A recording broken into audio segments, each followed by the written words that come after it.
Political party নিয়ে কথা বলার ক্ষেত্রে সকল ছাত্রনেতাকে অত্যন্ত সতর্ক হইতে হবে।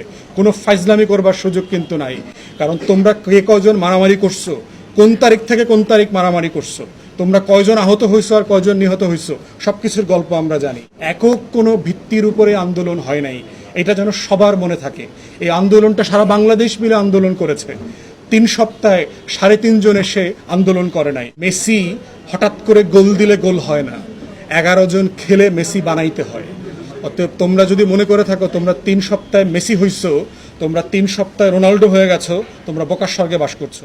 তারেক রহমানের ব্যাপারে একজন সমন্বয়ক বলেছেন যে উনি ছাত্রদের ভাষায় নাকি কথা বলছেন। প্রশ্ন হচ্ছে, দেশের সবচেয়ে গুরুত্বপূর্ণ রাজনৈতিক দলের সবচেয়ে সিনিয়র নেতার ব্যাপারে কথা বলার ক্ষেত্রে সবাইকে খুব সতর্ক হতে হবে। হাসনাত আবদুল্লাহ থেকে শুরু করে সকল ছাত্র সমন্বয়ককে বলছি, তোমাদের এই আন্দোলনের সাথে তোমরা 3 সপ্তাহে আন্দোলন করো নাই। এই আন্দোলন বাংলাদেশের গণতন্ত্রকামী মানুষ গত 17 বছর থেকে করেছে। মেসি হঠাৎ করে গোল দিলে গোল হয় না, 11 জন খেলে মেসি বানাইতে হয়। অতএব তোমরা যদি মনে করে থাকো তোমরা 3 সপ্তাহে মেসি হইছো, তোমরা 3 সপ্তাহে রোনাল্ডো হয়ে গেছো, তোমরা বোকার স্বর্গে বাস করছো। তাই সিনিয়র পলিটিশিয়ান এবং পলিটিক্যাল পার্টি নিয়ে কথা বলার ক্ষেত্রে সকল ছাত্রনেতাকে অত্যন্ত সতর্ক হইতে হবে। কোনো ফাইজলামি করবার সুযোগ কিন্তু নাই। কারণ তোমরা কে কয়জন মারামারি করছো, কোন তারিখ থেকে কোন তারিখ মারামারি করছো, তোমরা কয়জন আহত হইছো আর কয়জন নিহত হইছো, সবকিছুর গল্প আমরা জানি। তাই তারেক রহমান সম্পর্কে অবশ্যই সমালোচনা করবার অধিকার আছে সবার রাজনীতি হিসাবে, কিন্তু তারেক রহমানকে অথবা কোনো রাজনৈতিক দলের নেতাকর্মীকে হেয় করে কথা বলার কোনো রাইট নাই।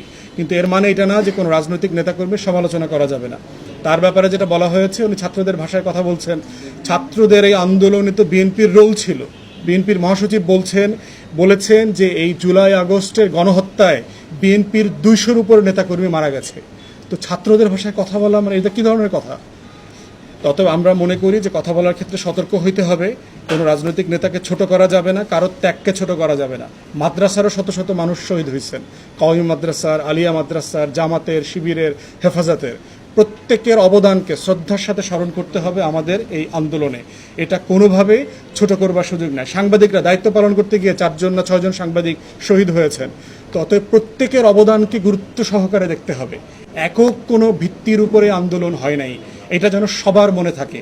এই আন্দোলনটা সারা বাংলাদেশ মিলে আন্দোলন করেছে। 3 সপ্তাহে 3.5 জন এসে আন্দোলন করে নাই। ঢাকা বিশ্ববিদ্যালয় থেকে শুরু করে পাবলিক ইউনিভার্সিটির 19 জুলাই পর থেকে তেমন কোনো কন্ট্রিবিউশন নাই। এই আন্দোলনটা ক্যারি আউট করেছে প্রাইভেট ইউনিভার্সিটি, জাতীয় বিশ্ববিদ্যালয়ের ছেলেমেয়েরা এবং মাদ্রাসার ছাত্ররা।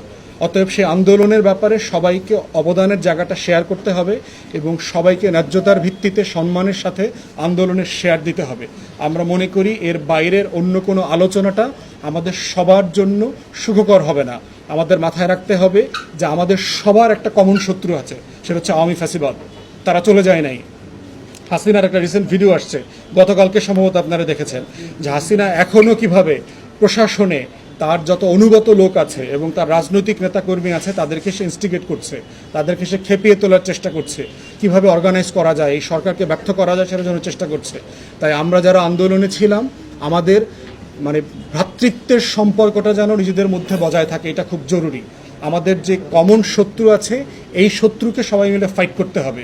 নিজেদের মধ্যে অন্তর্দ্বন্দ্ব, কলহ এবং যুদ্ধ যেন কোনোভাবে বেঁধে না যায়। তাই আমাদের কথা এবং কাজের ব্যাপারে আমাদের নিজেদের মধ্যে যথেষ্ট জবাবদিহিতা থাকতে হবে বলে আমি মনে করি।